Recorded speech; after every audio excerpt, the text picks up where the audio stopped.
Ladies and gentlemen, today I have the pleasure of introducing a highly decorated A-League legend, multiple premierships, an AFC Champions League, a Socceroos cap, and many more individual accolades. But taking away his achievements on the park, off the park he's a brilliant coach, mentor to young players, and just a genuine great bloke in Australian football. Shannon, welcome. Thanks, mate. Thanks for having me. Thanks for the kind words.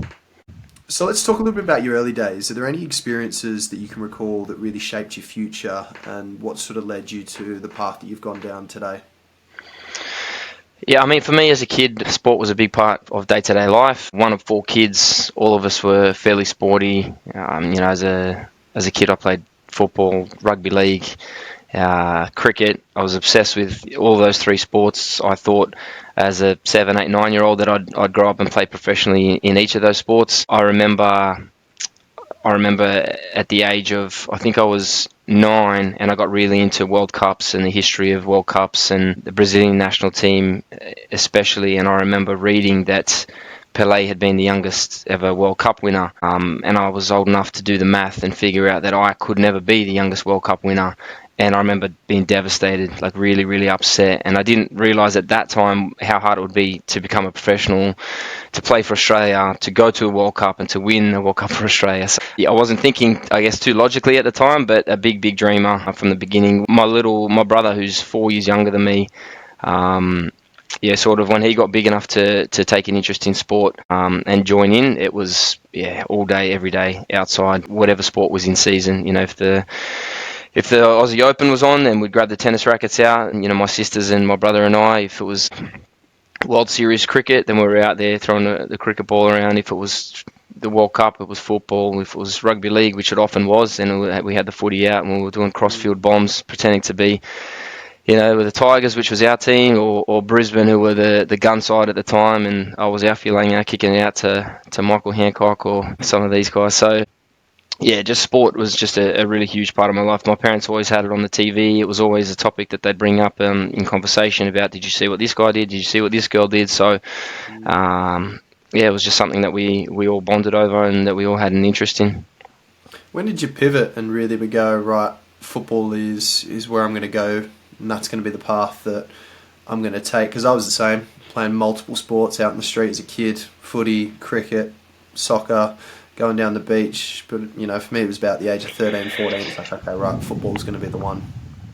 Yeah, I think for me it was definitely younger than that, because I remember I changed schools at 10 years old, and I'd just been playing for my local team, and that was fun. I enjoyed playing with my friends. But then when I went to a new school, a bigger school, there was a lot of good footballers there my age, and I started hearing them talk about where they were playing and the representative comps they were playing in and who the best players were, and I was very, very interested and competitive about it even then. Like, hearing about all these levels and all these players that were higher than me, that were better than me, I immediately went and asked my parents, all these other kids at school are playing here and there, how do I do that? How do I get involved there? So my parents then did a bit of research. We weren't a football family by any means, but my parents did their best to find out, where these kids were playing and what opportunities there might be.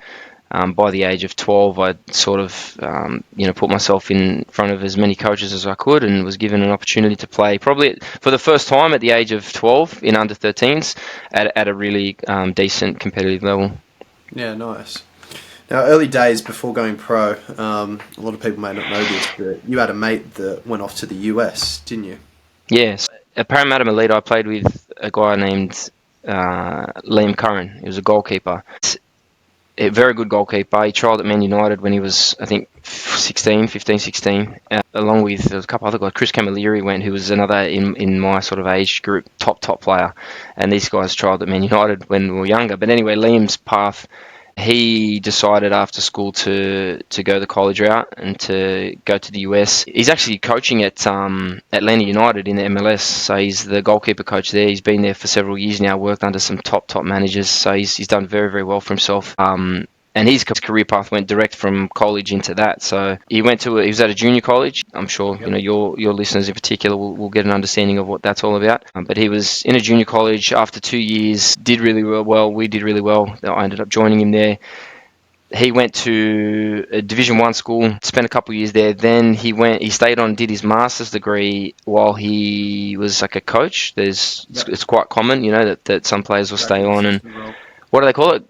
Graduate assistant role. Graduate assistant, yeah. So graduate assistant, we're doing some assistant coaching, doing some analysis work, and doing your studies as well. And so he went from there. Then he got an assistant coach role. I think he went to Clemson. He coached at Clemson for a little while, Yeah, wow. and then and then I forget the steps that he took, but he cracked the professional ranks coaching with Atlanta in the youth setup, and made the natural progression, did a very good job, and he's been in the MLS for a long time now. But I was busy trying to break into the NSL junior ranks at around that time. The NSL, at that time, I think I was 18, 19, when the NSL finished up, and they were going to spend, from memory, a year and a half preparing the A-League. Yep. So there was a lot of question marks over pathways and opportunities, and I wasn't really sure. And I was playing with good players locally in the state comps in New South Wales. But it's quite different when I was 18, 19, playing with some really accomplished players, really good players, but it didn't have the professional feel. These were good players getting paid pretty good money to play at the time a winter competition and a summer competition. Some of them were playing both, so they're probably making good money. But it still didn't feel like full-time football. And I really craved that environment. I wanted to, throughout my schooling, throughout my high school years, I'd spent every single day trying to do as many sessions as I could before school, after school, staying back after sessions. So what I really craved was an environment where I could train every single day and find out how good I could become. And if I became good enough to open opportunities, then great. Then if not, then at least I'd know. But I wanted that environment. And I was, like I said, playing in the state comps locally. I was playing for Dulwich Hill. It was my first senior team, for those who know, they're in the NPL system in New South Wales, under a good coach with very good players. But yeah, I wasn't satisfied. I didn't see that sort of full-time environment coming my way anytime soon. So I just asked my mate, how is it over there? How are you enjoying it? And he said, look, why don't you come over? Give it a crack. I'm really enjoying it. I think you'll enjoy it. He explained to me very vaguely the possibilities, but essentially he said, like anywhere in the world, like anywhere in football, like in life, if you do well, doors will open. He said, look, what the worst case is, you come for 6 months and you play the season, and if you don't like it, no one's going to, force you to stay here. What's going to happen in the next 6 months there? And I was like, yeah, that's true. There's not actually a lot going on in my life in the next 6 months football-wise locally. So JUCO, for those that are interested in your audience, obviously, that have an interest in the US college system, it's a good foot in the door from what I've seen, from my experiences, a great foot in the door for foreigners. The schooling is a lot less expensive than a lot of the major schools in the top divisions, and a lot of foreigners were doing back then. I'm not sure if it's still the case now, but what a lot of foreigners were doing then was getting into good junior college programs, doing really well for a year or two, and then transferring to the bigger D1 colleges, and then obviously the performance and talent is what opens opportunities for people. So I didn't quite fully understand all of that, but I was like, this guy's having a great football experience. He's training every day. Maybe I should do this. So I went over, and luckily for me, it was in a town. I was in Michigan, which if people have been to Michigan, maybe you would say not so lucky because it's freezing for half the year. But I have a lot of family there already, so it was a nice. Nice. I mean, it made it comfortable for me to say, yeah, sweet, I can go over and at the bare minimum, work hard on my football, study, and spend time with family that I haven't really seen a whole lot of growing up. So, yeah, that's what happened. I sort of made it happen in a short space of time, and I was studying here currently, which brought up some headaches later on when trying to transfer to a big D1 school. But walked away from my studies in Sydney and went over to Michigan. Well, you sort of already answered the next question I sort of had for you, and it was, going to touch on, the JUCO route, a bit of the negative stigma that it cops, but I think you've just sort of already gone through and highlighted the pros of it. But you and your mate were talking about doors that open, right? Now, I know, but the viewers don't know. What were the doors that opened for you after your first season playing junior college? Yeah, so, and I don't know if everyone, obviously my journey is unique to me. It just as everyone else's journey, all the players watching this and parents, everyone's journey. You can look at what others do and look at opportunities that open up. But my my motivation in going there, and this might not be the best thing for some players to hear, but I was very much, and I'd always been very much, wherever I am, I'll be the best there, and the next opportunity will open, and I'll take that step. And then wherever I am, I'll be the best there, and I'll take the next step. So I was very much, this is a foot in the door. I'm going to go. I'm going to be the very best player at my college, in my district, in the country for this level. And that might be arrogant, it might have been naive, but it was just how I felt. There was no other possibility in my mind. It was just go there and become the best and open up opportunities. So I went there with in my mind that I'm just going to do this for a year, and within a year I'm going to have opportunities open up. Towards the end of that junior college season, the seasons are quite short as you know, in the US. They cram the seasons into a short space of time. So you do a very long preparation for your season, and then you're playing 2 games a week for 3 months, pretty much. Even Still three. Say again? Sometimes even 3 games a week. Yeah. So it's a bit different, unnatural almost than what we're used to. But I remember saying to players, look, we need to. The way it worked in junior college back then, it might be different now, might be the same, but there was a national tournament which included 8 teams, and so you had to win locally and then win the larger region, win the larger district, and then if you won that, you qualified to be one of the top 8 for that level, and then that's where you had a chance of being seen. So if you didn't make it to that tournament, it was very much at least the belief in our group that if you're not at that tournament, it's going to be very hard for people to see you. You're going to be sending videos and you're going to be chasing people, but if they get to actually see you playing in that competition, you got a better chance. So I remember, it's college, right? So with college in the US comes the stereotypical experience of a lot of partying and other priorities and things like that. But I very much had in my mind, I'm here for this. I'm not just here for an experience and to grow and to learn and discover who I am. I was like, I'm here. If I'm here, I'm going forwards. I'm taking steps forward. So I called a meeting for my team, I guess halfway through that season. So we're talking maybe 2 months leading up to that national tournament. And I said, if we wanted, there was 7 or 8 boys in that team that were moving on after their second year in junior college. You only played 2 years. I was still my first, but I just had in my mind that I'm moving on after that year. And I said to the boys, why don't we just chill a little bit on the partying? Like, it's just 2 months of your life. Just slow it down a bit. You can still be social, but let's give it a crack, because there's going to be 7, 8 boys that really depend on making it to this tournament. And we're playing some good teams. It was going to be very hard to get there. We had to beat some very good teams from our area and also outside of it. And I would say majority of the boys were on board, or at least didn't say anything in rebuttal at the time. But there was a few people that were really confused as to why I would try and take away the fun part of college for them. And I was like, I still want you to have fun. And there's such a long time in the school year after this. But can we please put the future of this? Yeah, for 2 months, 2 months of your life. So I think most people were on board, and we ended up going on a run, and we won our first sort of playoff game. I think I ended up scoring 2 lucky goals. I'll say they were lucky, but scored 2 lucky goals in the 90th minute, like in the 90th and the 93rd minute, to come from behind to win the first playoff game. So we could have been gone there. And then our next playoff round, we were playing away. I forget where we were, but we, long bus ride and small buses in the junior college system, and we down to 10 men. Our goalkeeper that I mentioned, Liam, got sent off for 2-footing someone inside 5-10 minutes. So we played 10 men. And we ended up winning. We were the better team. We deserved to go through. And then from there, we went to the national tournament, and that was actually like a really cool memory to have. Like, I really enjoyed that time. 3 games. You play 3 games regardless. We lost the first game 5-4 to the team that ended up winning the tournament. But we won our next game 3-2, and then lost 2-1 to probably the most well-respected junior college program at the time, and so it was a good game. A lot of our boys performed really well, and all of those boys that I mentioned ended up getting Division 1 scholarships at the end of that, off the back of that tournament. It was good, including your mate Liam as well. Yeah. He got and guys like him who had done quite well in the tournament had half a dozen or more offers on the table for full rides or close to that. So some deals were unreal. Some of the scholarships that were offered to players, can't remember, and it was obviously everything with NCAA is like strict guidelines on what you can and can't offer players, but like really making sure that these players would have absolutely zero stress for the next 2 years, and they could just focus on studying football. So it was really cool that we did well and opened up some great life opportunities for those guys.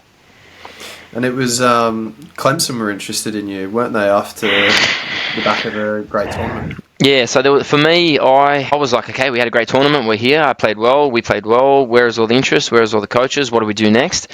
I didn't know that. I don't want to throw anyone under the bus, but from my understanding, everyone else in the team that was sort of interested in moving on had several conversations going, and I hadn't had any interest. And I thought I'd been a really good standout player at the tournament. And I was like, why isn't anyone wanting to talk to me? I didn't quite understand.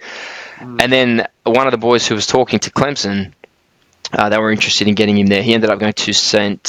John's in New York. Really, really cool university, big program, yeah. And but he was talking to Clemson as well. Danny Jagory, his name is. And I'm still mates with these guys, which you would know is such a cool thing about like college sport. You stay mates with some of these guys forever. And they had asked him or him and another player, what's Shannon up to? We heard that he's not moving on from JUCO this year. He's going to stay another year. And they're like, no, he's trying to leave. He's definitely trying to. So they had approached someone and asked, we want to talk to Shannon. And they had told him, he's not leaving. He's staying here for another year. So I was pretty filthy, as you could imagine, when I heard that. I don't have a problem with them wanting to keep me longer, but I mean, it's not the right thing really to make that decision for someone else, right? So then I reached out to Clemson directly and said, hey, I heard you were talking to my teammate. I'm definitely interested. I would love to have a chat with you. So they ended up flying me in, and they do college visits over there, so they flew me in, and I spent 3 days, 2 nights there, watched the team train, saw their facilities. Their facilities there, Dylan, were unbelievable. Like Clemson, they had a full gym at the time that was just for, I think, their basketball and football, soccer programs. No exaggeration, I think this thing had 10 or 12 squat racks, all in the school colours. Clemson Tigers paw on it. It was an incredible facility. The field, the training facilities were immaculate. The home stadium was immaculate. The change rooms were ridiculous. I remember thinking back, I think their facilities are too good because players who are, this was my thoughts at the time, players who are 18, 19, 20, 21, they're going to feel so spoiled. I feel like it will be hard for some players to work as hard as they need to, because it has the feeling of, I've made it. I'm in this beautiful stadium with this, and for young players that can be difficult. So, ridiculous facilities there. Everything was sorted with me to go see them, so to go and play there. I was very happy with it all, with the plan. They wanted to go on and win a national championship. They wanted boys to graduate on and go to the MLS. And it's done recently. I think they did it then as well. So I think they, the plan was come back to Australia, spend 4 to 6 weeks with my family back here, and then head off, do some coaching in some summer camps, save up a bit of money to then have spending money for the school year. So didn't work out that way though, but that was the plan at that point. Yeah, well, it's interesting, right? You talk about the facilities and stuff. When I was, I've said this a lot recently, but when I went to the convention this January, I went to California State Fullerton, and just walking around the place, it's like a different world. I've never seen facilities quite like it, and what they're now doing at the college level in regards to the information and the sort of data that they gather at training sessions in the gym, match days, it's on a different level. Like when I was walking around the gym, like what you said, squat racks, colours, there was an S&C coach walking around. I was watching these athletes. They had an iPad attached to the squat rack. It was, going through, filming every lift, how much weight they were using, tracking everything, We walk out into the pitch and it's this 15,000-seater stadium. The coach is going, that's my office, head coach's office, analysts are in there, ESPN there, etc., etc. He said everything's filmed. You walked into the changing room, there's a massive flat screen TV. He said the first 5 minutes, the analyst comes in, breaks down, key moments that are happening on the game, problems that we need to fix. He said, like, if kids are coming in and saying, Coach, why am I not playing? It's like, well, okay, let's pull up the data. This is what you did in the gym this week. This was training. This is where you lost the ball, etc. We let you in for 10 minutes on match day. These are, this is where you were falling behind, basically. And it's just on a different level. And when I used to walk past Sydney FC before they built Sky Park, I used to go, oh wow, okay, this is considered the best A-League team in the country versus the facilities that they have access over there. It's chalk and cheese. You'd be able to relate to that. Yeah, and it's funny because we just did the Wanderers documentary, right? And when Wanderers started in terms of facilities, we actually had nothing, and that's why I say, right? You know, the old expression, right? Easy times create weak men, right? Weak men create hard times, and so that's sort of how I feel a little bit towards it. Is that, yeah, you're right. Sydney FC, they have a great world-class facility now, but they didn't for a long time. The Wanderers have a great world-class facility now, but didn't for a long time. But the mentality of players coming out of the A-League, you know, who weren't overly focused on, oh, do we have the best players' lounge ready to go after training? It was business, you know. It was let's work hard, let's perform. Like, it was all about the performance and the football. So I think the pampering is a challenge. It's good, it's nice in the college system, but I think it is a challenge. You could probably argue both sides of it, like the experience you spoke about with the squat racks, with the iPads, probably allows for every little 1%er. It'd be interesting to see studies on what it does though to a player's resilience and mentality. As opposed to someone working hard in a gym that doesn't have all that.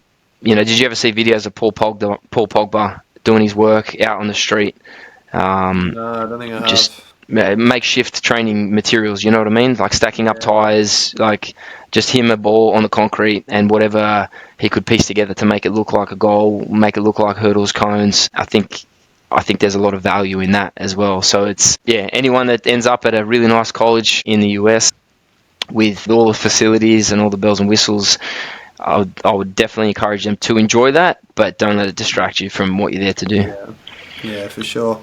You've touched on the A-League a couple of times. How was it coming back in? And you didn't exactly go the traditional route. You sort of had to work your way through first grade in the NPL system before getting a go at Sydney FC.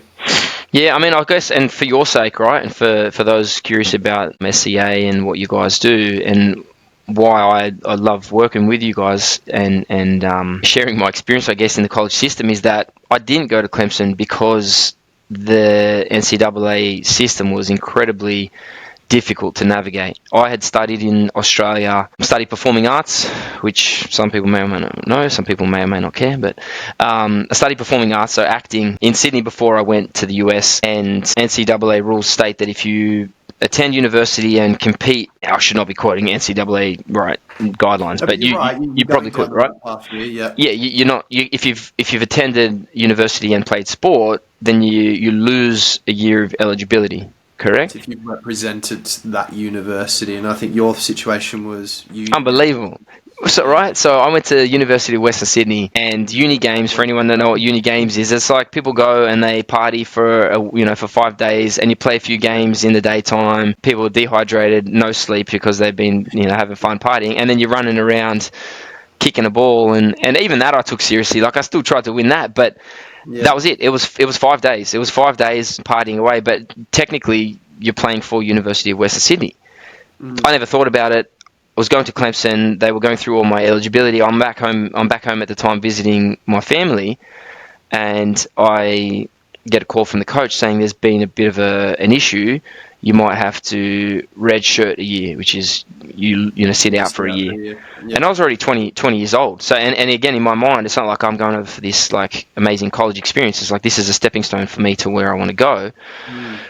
And now I'm told that 16 months was the figure they told me. You might have to wait 16 months from now until you play your first game. And I was like, 20 years old. I can't voluntarily choose to not play a game for 16 months. Yeah.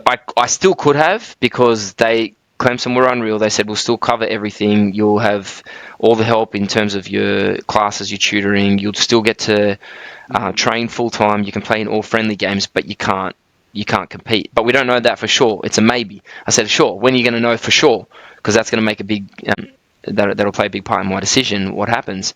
And they said, we won't know until you're here, until like the season's right about to start. And I was like, whoa. And at the time, I was training with someone who was sort of breaking into representing players and sending players to trial for clubs, and his advice to me was, I think you're good enough to go pro now, and I think I can open some doors. And so the no promise, but the positive guidance from him at the same time as the doubts and the question marks with my eligibility at Clemson. It made it very hard to choose college at that time. I still think at the time I chose not to go, and instead I actually went to New Zealand and played in their local comp of all places with the plan in mind that I knew Ricky Herbert, who's the coach of the A-League team at the time. We heard that he was looking for players from the local comp. So I thought, sweet, I've gotten into one of these teams, go be the best player there, and then he'll give you an opportunity. And it started out pretty good. I think I got 2 or 3 man of the match performances to start the season. He was at each of the games, presented me with the man of the match performances. I'm like, sweet, I'll get an opportunity here. And then I ripped my hammy, and I was out for like 10 weeks, 11 weeks, and the whole season was ruined. So then I really regretted not going to Clemson for a while. Like really at 21, 22, I came back and started playing with Parramatta Melita. Played with some good players there. Eric Partaloo was in my team, who obviously had a very good career as well. And but I really felt sick for a little while about not taking the opportunity. I think especially 2 years later, 5 or 6 of the Clemson boys went to the MLS. And I think they might have won the national championship as well in that time. So it wasn't easy. But then I started to do quite well with Sydney Olympic. I joined Sydney Olympic. Again, just in my mind, this is the level that I'm at. Be the best player at this level, and the next level. I always had this belief, and it's nothing groundbreaking, but that if the next level is ever looking for someone, one place they'll look is the level below for anyone that's standing out. That was as simple as I thought as a young adult. That's all I focused on. Probably not wrong.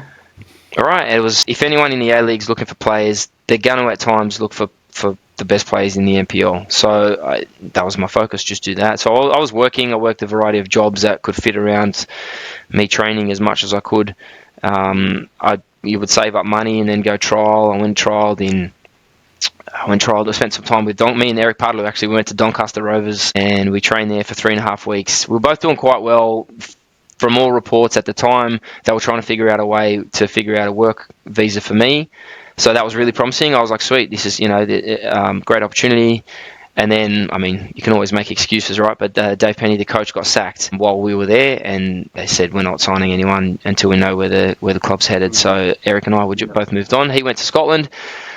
I moved on. I trained with the club in Cyprus, trained with the club in Israel, and then ran out of funds and had to come back home and jump back into the NPL, and that's when I signed with Sydney Olympic and spent 2 years there.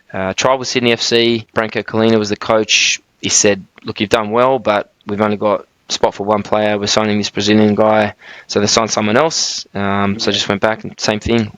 Work jobs that fit around my football commitments and my dedication, because like I said, I was training as often as I could, every morning, every afternoon, plus the team sessions. So and then Sydney FC had spent most of their budget for the following season and still needed a left-sided player.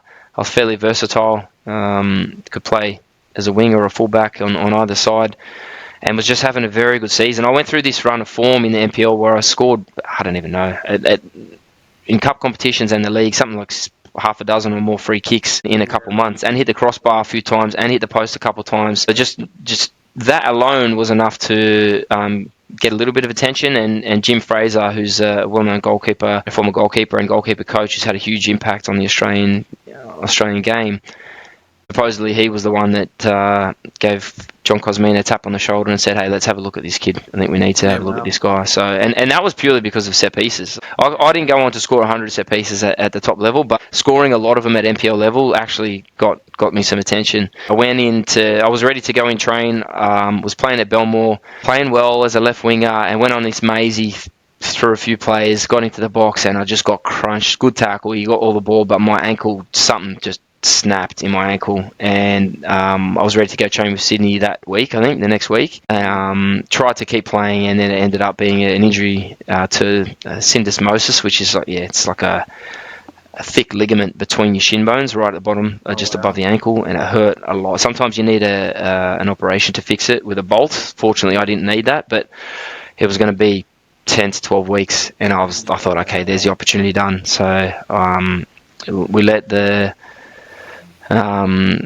Cosy know that sorry, my ankle's no good, I got injured, I guess that's that. And I'll always be super grateful for him, not just him, but I saw Popovich do this as well. Coaches who are patient with players when they've gone through an injury and not just written them off straight away. I didn't expect that as a young player. I thought that if you're not ready to go right then and there when they want to look at you, then the interest will be gone. But he told me, that's fine, when you're ready, when it's ready and you feel like you can come back in and make an impact, we still want to look at you. So luckily for me, there was a period of long off-season, long pre-season, and so I had enough time to get fit, start playing games again, and then I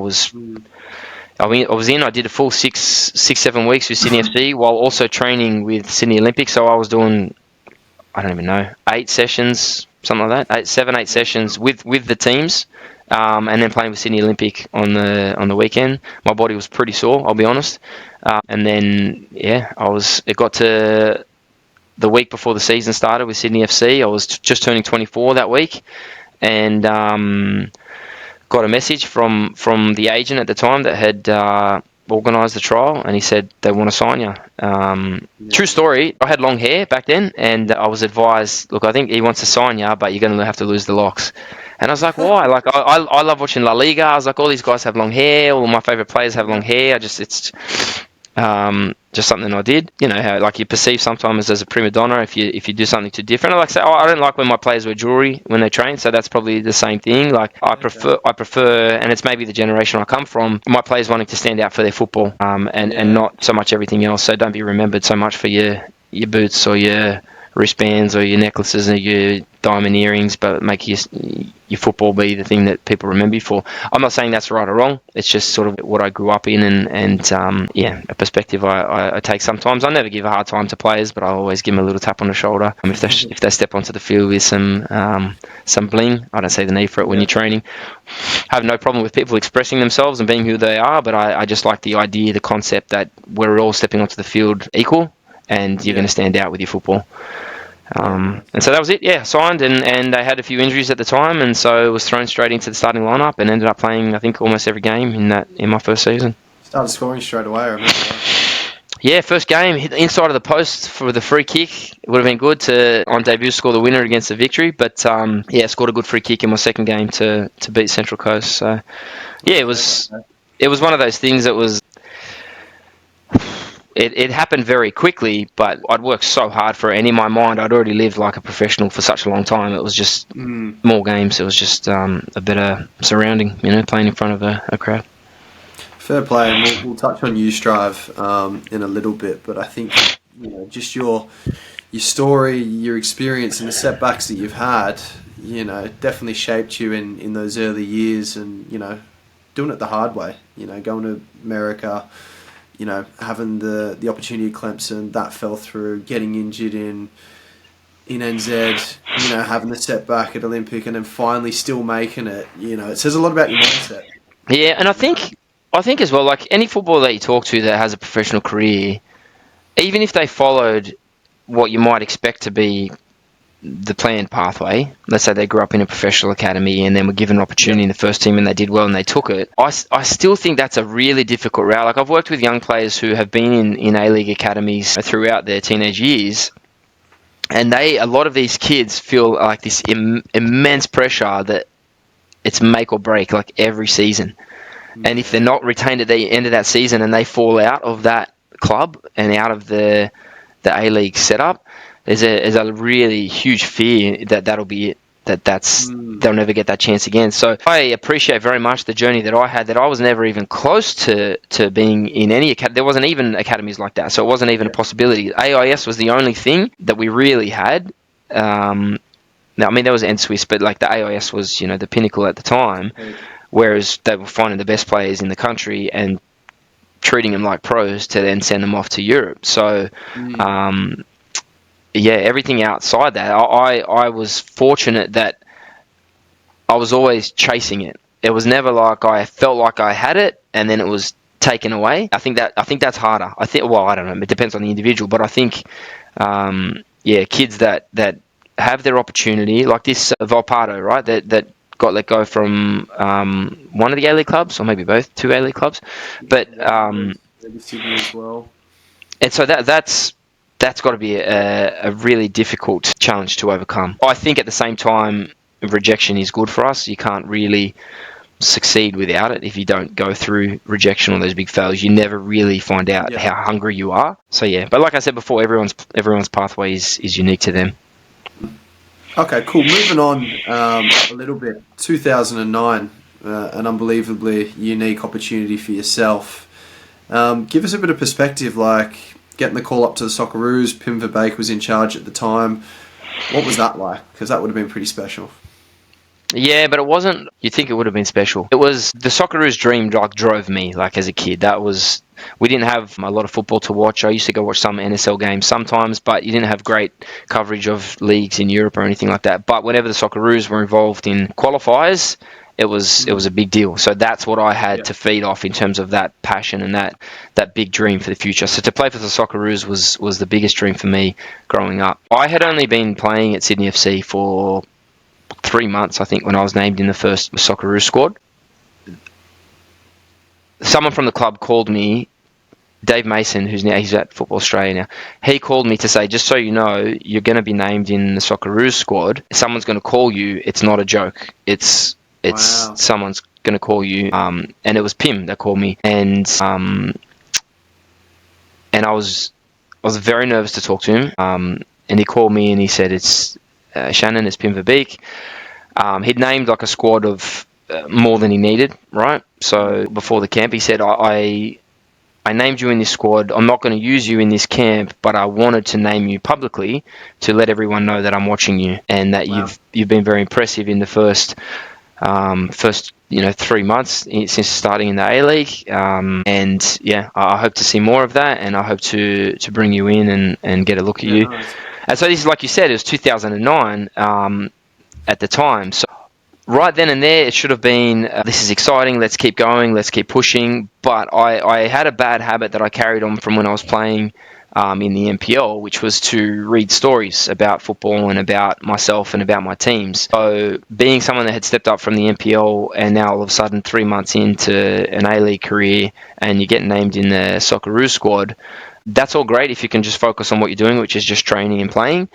Yeah. But because of this bad habit I had of reading the media, I then read all the stories that people were sending to me in the newspapers, online, about who is this guy, why is he given an opportunity, he's been here 5 minutes. I heard the same from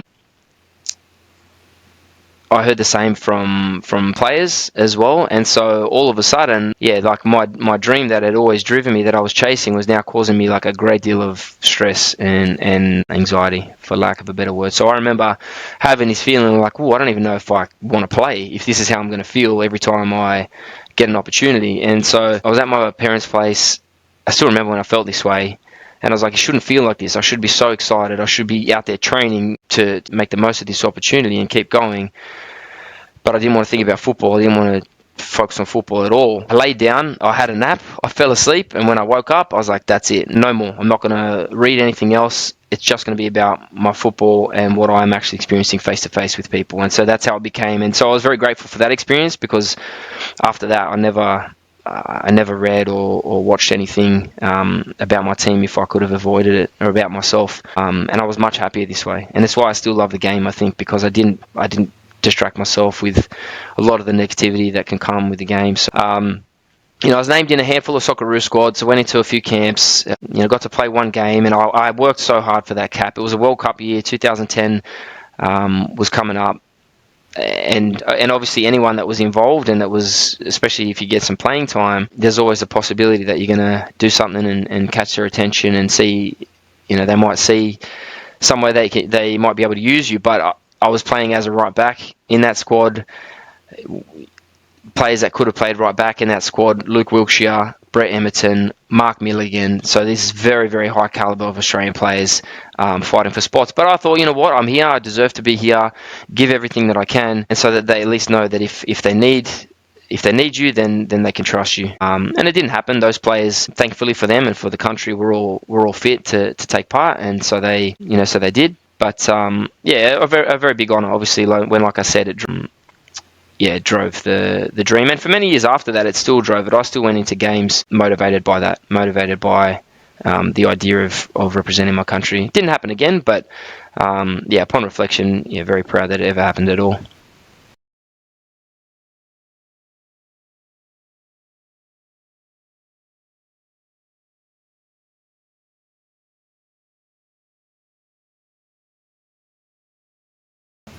Look, have you got any advice for young kids then that, might be doing the same thing these days, like reading things on social media, hearing whispers in the grandstands, whether that's at local level, you're a young A-League kid playing in the NPL system.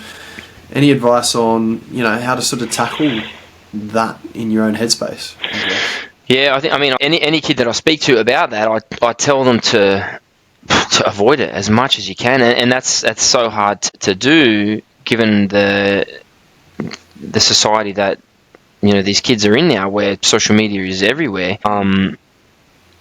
You're not doing. A journalist said to me once, he actually apologized for something that he wrote because he thought it came across maybe like he was having a dig, or it was too far, or how people interpreted what he had written. And I said, I didn't read it. That's fine. You're trying to earn a wage just like everyone else. Write what you got to write, man. Just as long as you're not offensive to me and my family, I don't really care what you write. And he's like, you didn't read it? And I was like, well, did you write it for me? Because if you wrote it for me, I'll read it. But I'm assuming you wrote it for the fans. And he said, yeah, I did. I said, well, then that's for them. It's like, I'll always sit down and have a chat with you and assume that you're going to be respectful, but your job is to report on football, so go and do it. So, I feel like there's more negatives than positives that a young player can get from listening to other people's opinions. Right? It's very cliche, but really the only opinions that matter are yours, your coaches, your teammates. You might say family, but at the end of the day, when you're in the football environment, the family opinion matters less than the coach and the teammates. So, yeah, I feel for young kids who, let's say social media, for example, where you see a lot of kids sharing their football content, how hard they're working, their training, and I don't have a problem with it. It's just different. It's different than, I remember going to the park and training for 3 hours and no one knew. No one knew. Your Instagram story. I didn't need someone to say, great work, like you're on the right path. I didn't need someone to like it or to clip it. It was enough that I was working hard. It was enough that I would score that weekend. You know what I mean? It was enough that I would be fitter and stronger. So when the opportunity came along, so I think, especially like if you're a young player and everyone's individual though. Like what I was going to say is that if you're at the park and you're worried about that, like you're worried you're doing this to impress someone else or your peers, and it's not about just purely getting better, then I don't know if it's the right motivation. But the way motivation works, if that motivates you and you get the work done and it makes you better, then more power to you. But yeah, I think social media, I feel for kids, man, that it's just part of the world that they've been brought up in. Is that different time? Yeah, there's always going to be a comment, there's always going to be a like or a lack of a like or a share or a lack of a share, and it's going to impact them emotionally. So I'll just encourage kids as much as possible, even senior players that I talk to. I say, why are you reading that garbage? Like, it's got nothing to do with you. And I don't mean to say garbage offensively to whoever's said it, but if it's not of a direct concern to the player and the mission that they're on, then it's a waste of their energy. Do you reckon kids should be on social media as a young footballer? Do you reckon there's an argument to just bin it off altogether? Yeah, I think so. I saw Gary Neville share a post recently. It was about if you're on the screens more than you're on the pitch, then you know what I mean. Like if you weigh up your screen time and your training time, and the screen time wins, then it's a big challenge. But the future may prove differently. Right? People may reflect on this time, and it. There's still going to be great players produced. There's going to be plenty of great players that grew up on it, and it won't have stopped them. I just personally would encourage them to live in the real world as much as possible. And when you go train because you want to get better, not because you got to keep up. And that's another thing, right? It's all about keeping up, because you see some players sharing their stuff, and it almost sees something. I feel for these kids who they see someone sharing what they're doing, and they. Yeah. And not everyone, I'm not speaking about it, but I know some kids personally that they feel like, oh, but look at what they're doing, and what they're doing is amazing. And I'm also doing great stuff, but no one knows about it. Do I also need to keep up with them and share the content that's as good as theirs? I will say to some of these kids, do you want to be a football player or do you want to be an influencer? Because both are legitimate career paths, but they're different. They're very different. You know what I mean? A footballer and a football influencer are quite different. You could be both, I guess, but when you're going out to train, are you going to get better, or is it for your online community? And both are fine. There's no problem with either. But yeah, I don't know. I don't know that it's. I mean, scientifically, Brad Marshall, the doctor who I consult with as well about Strive, he's an expert in the field of tech addiction and gaming addiction, and he was explaining to me that the way social media is designed is the same as, your gaming, your poker machines and things like that. The algorithms are designed by the same experts, right? The same people design both to keep us hooked. So it's great doco on Netflix about it. I can't remember what it is, but I watched it about a year or so ago, and it's sort of touching on the points that you're hitting here. Yeah, and so I don't think anyone, even if I get catch myself scrolling and say, what have I done with the last 10 minutes? You feel a bit of guilt, like, what have I just done with that time? But I think it helps to recognize and acknowledge it's not entirely my fault. It was designed to be this way. So to be fully aware of that, to then make decisions around limiting it, I think it would be hard for kids of a certain age. The younger they are, I definitely don't think the pros outweigh the cons. So, I think you'd have to speak to some experts there, but I highly doubt that the pros outweigh the cons. But even the older that they get, it is part of life that they're going to, one way or another, be exposed to. So it's hard. I don't want to give advice, but I don't. Yeah, go out and live your life with your friends. You know what I mean? Go be around people as much as you can. Yeah, I'm a big believer of that too. Jumping on a little bit, there's something, a big event that I want to talk about, because a lot of the young kids that I speak to in this space don't really realise this happened, maybe young kids that are 15, 16, maybe even getting on a little bit further, 17, 18, don't really realise the achievement that the Western Sydney Wanderers did back in, was it 2013 that you won the AFC Champions League? 2014, apologies. 10 years this year. Massive achievement. Talk us through that. Like that was special in terms of Australian football and a real landmark occasion.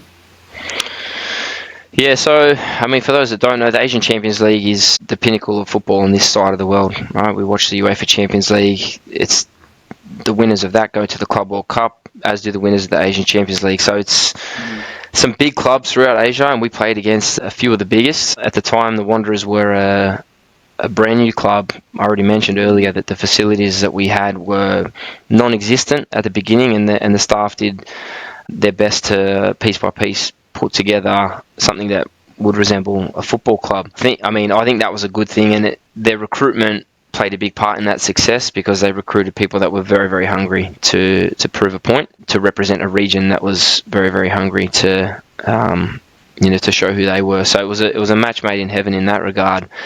But just to achieve what we did, you had to win it. You have to play 14 games. Most of those games are home and away. So there's a group stage, then a round of 16, quarterfinal, semi-final, and then a final. But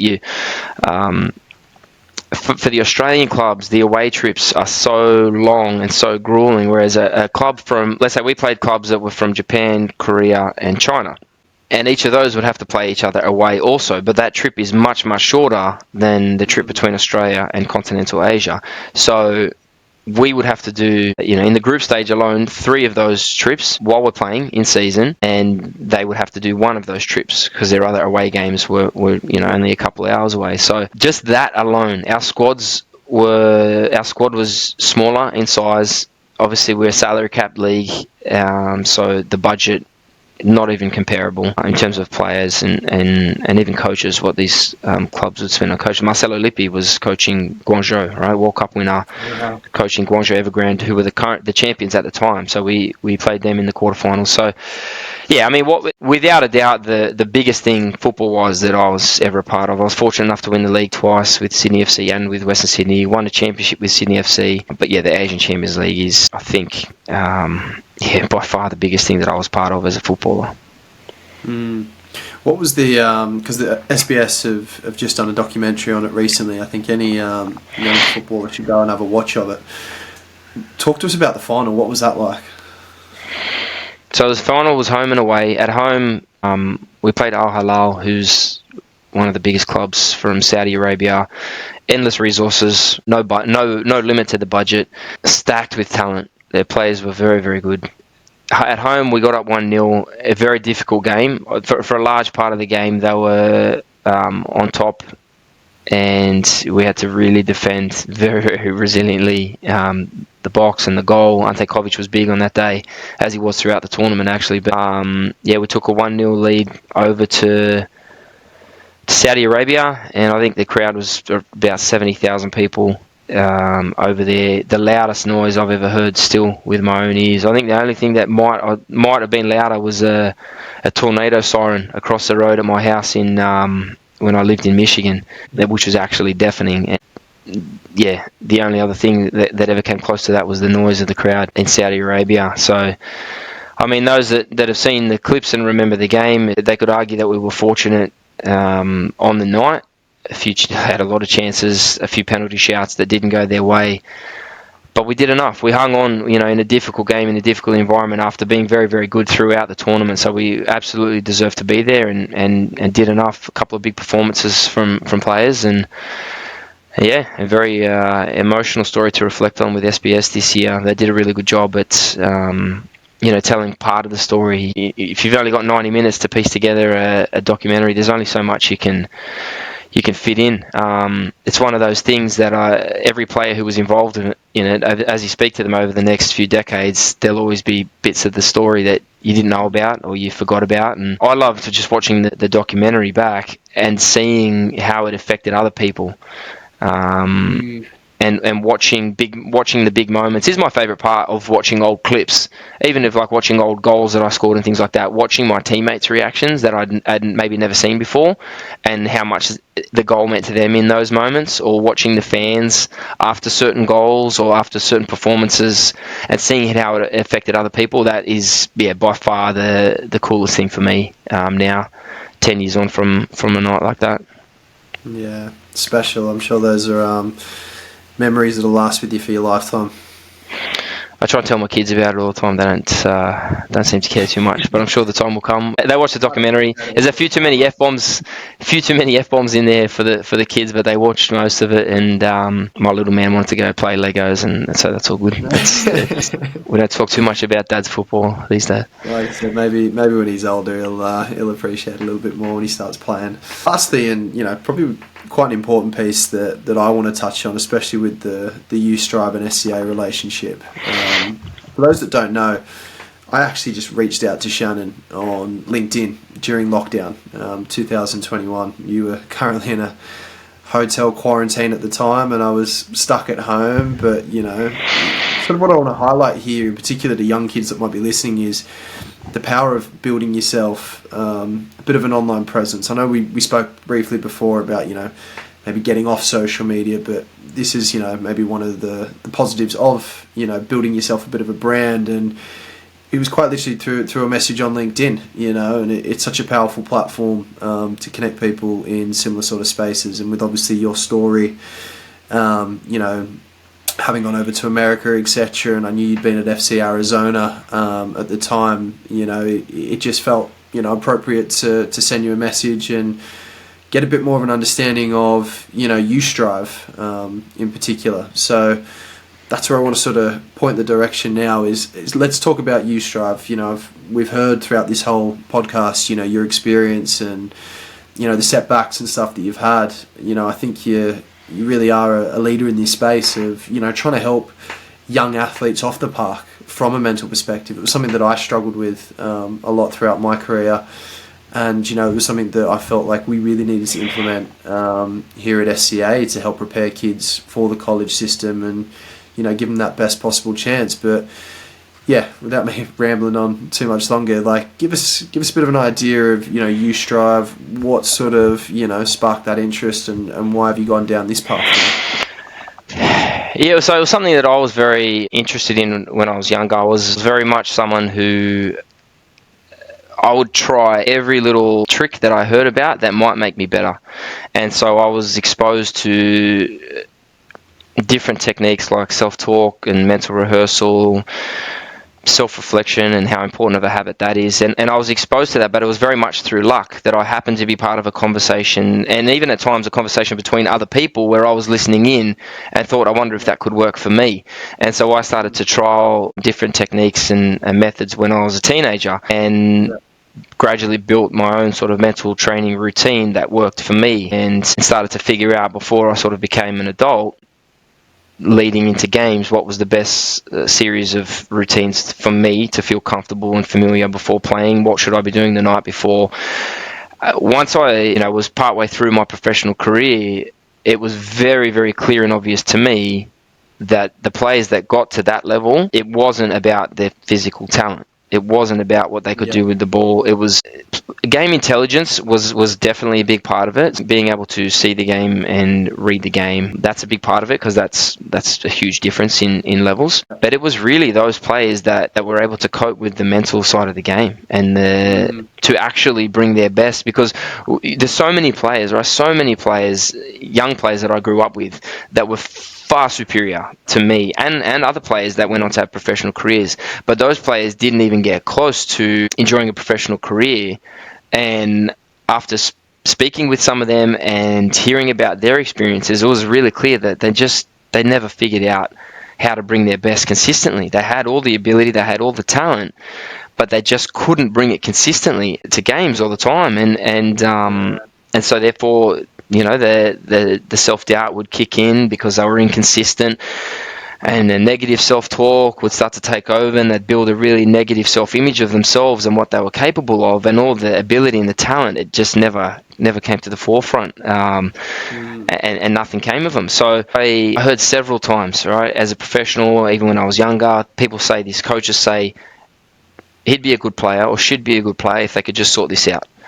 I'm like, well, where's the help for that? Because if you were saying to me, if they could just figure out their first touch, you know what you'd be doing with them? You'd be spending half an hour every single day working on their first touch.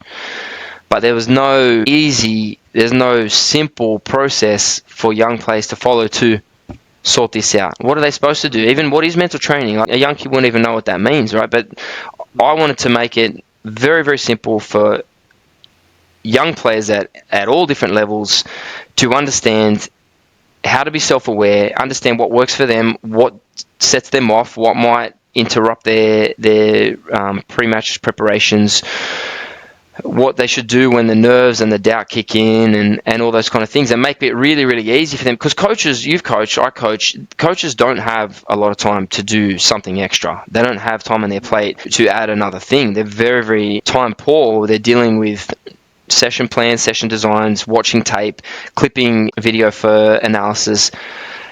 Parents, coaches of young players are talking to parents, and parents often have a lot of questions and a lot of perspectives, right, in youth football, which is another thing that coaches have to prioritize. They don't have time to go on this personal journey with the kid.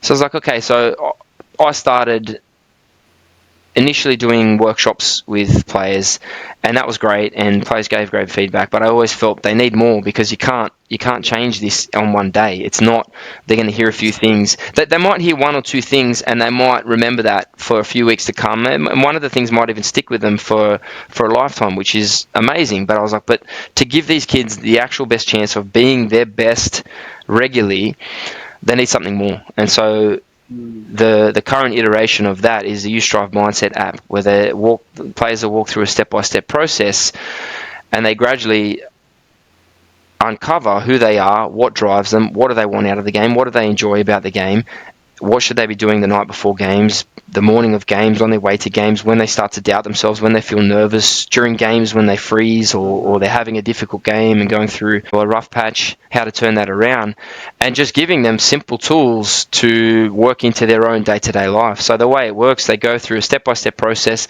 they learn something, they apply it to their real-world life. They learn something, they apply it to their life. They learn something, and then over a series of weeks and months, they build these routines into their life. They become habit. It's just who they are.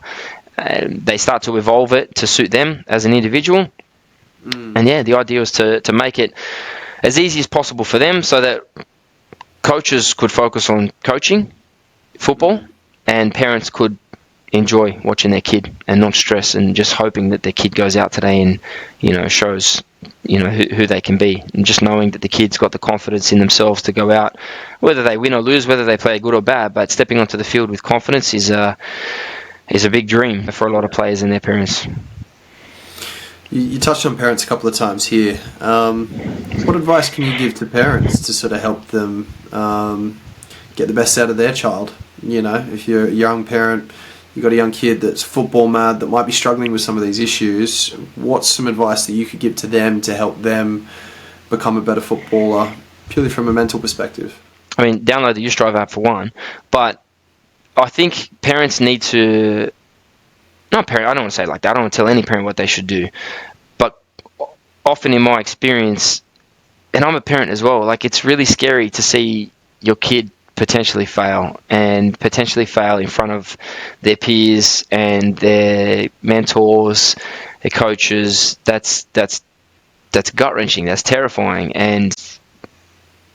But those experiences, that failure is a really important part in development, right? In success. So even for me, my own personal, getting told no by clubs and coaches when I was young, it drove me so much more.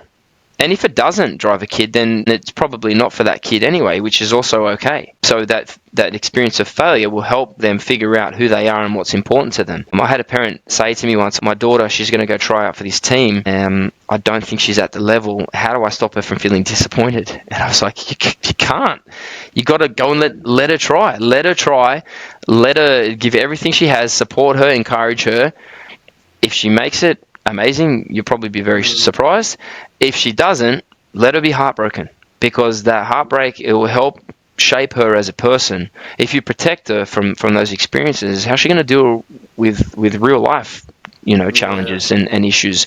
So it's a very important part of our development as human beings, right? That's why sport builds resilience, right? I worked with Athlete to Business for 2 years, where we preached that resilience that our athletes would bring to the business world. But that's why they have that resilience and that mental strength, is because they faced failure time and time again. So yeah, that I suppose is, if I want to use the word advice for parents, is that anytime you see your kid facing failure, try not to shelter them from it, and instead, when they're ready, because they might not be ready straight away, but when they're ready, help them see the lessons and help them draw on motivation to do more in the future, or to be better in the future. And then flipping that sort of question, say you're a young footballer, if you were to give them 3 practices they could start implementing, in their day-to-day routines, what would they be? With the idea of helping them, deal with the mental aspect of the game. I mean, mental rehearsal, often called visualization, mental imagery, there's different terms for it. They're all quite similar techniques. It's basically using your imagination to see the good bits of your game, and to imagine yourself playing well. It's something that players, athletes in all sports at the top level do regularly. It has a physiological effect on the brain and can literally improve your ability to make decisions, to recognize moments, to speed up your thought processes under pressure. So that's a start. And I remember doing that as a kid, picturing myself playing cricket. And I had this great experience on a Friday night playing cricket in the hallway with my brother, and then going to bed dreaming about all the shots that I played in the hallway. And then the next day I scored a century in under 12s cricket, and I was like, and I realised then, at least in my mind, I scored that century because of the night before, because of playing in the hallway and going to bed dreaming about cracking the ball around the hallway. So then that became part of my week to week routine for football, for cricket, for whatever I was doing, was to just lay back and dream about being amazing. So that's one thing. I think self-reflection is a really, really big one. It just reflecting on your good and your bad days, your good and your bad performances, not blaming other people. All right, look in the mirror first. You can always, I say to my players, even now coaching senior football, I say to them, as well as my kids who hear this all the time, one thing that you'll always find for, if you look for it, is an excuse. So don't go searching for it, because you'll find it straight away, and it's going to distract you from the things that you need to see. So don't focus on talking about referees. Don't worry about talking about the opposition. Don't talk about your teammates. Look at yourself, what you did well, what you can do better, and then let your focus for the next week be inspired by that. A lot of these, like in a lot of the advice that I could give, it's things that you need to work on, day in, day out, for weeks, for months. They need to become part of who you are as a person. But positive self-talk is a very... Oh, no, I won't go into that too much. But, you really are what you believe that you are, and you can become, whatever you believe. So even little things like deciding, and part of the U-Strive process in phase 1 of the U-Strive training, players will break down who they want to become as a player and what that looks like. Even little things like deciding, let's say as a player who's not overly aggressive player, maybe someone who gets shoved off the ball, just make the decision now, no, I am an aggressive player, I am a strong player, and tell yourself that every day. And you won't magically become an aggressive or a strong player, but what it will do is if you tell yourself that regularly, this is who I am, I'm aggressive, I'm strong, I'm a winner. If you tell yourself these things, you start to behave in ways that are driven by that mantra. So I am aggressive, I'm strong. So what happens now, every time I'm in a 1v1 battle in training, in a drill, whatever it is, I have this in my mind that that's who I am, so that's how I behave. When I'm working out in the gym and I have in my mind that I'm aggressive, I'm strong, then my actions, my effort, at the limits that I push myself to, everything is driven by this mantra, and over time you become this thing that you've been telling yourself. So yeah, those 3 things I think are a good starting point to start to shape. There's no quick fix, right? It's the reality of success. It's the reality of growth. There's no quick fix, but committing to trying new methods and techniques is a good start. For sure. And for anyone that's interested, where can we access this U-Strive app? Yeah, I mean, you can just go to ustrive.pro, and there's information there and links to download it on whichever device that you're on. It's free to download, and then when players are ready to upgrade, they can upgrade to the pro account. Well, that's someone that's implemented into what we do. I've gone through the app firsthand. I can put my hand on my heart and say, look, this will definitely provide value to you, whether you're a young footballer or you're a parent looking to assist your kid on their journey. I think it's something that isn't talked about enough. But in wrapping this up, Shannon, thank you so much for your time today. Look, I've really enjoyed listening to your experiences, especially the highs and the lows of your journey. I think it's incredibly unique, and it set you up to be a leader in this space now and doing what you do with U-Strive. I think it's fantastic, and I'm thoroughly enjoyed working with you, and I think all the SCA kids that have had the chance to get access to you have really enjoyed it as well. So again, thank you for your time. I really appreciate it. Yeah, of course. Thanks, mate. Enjoyed it.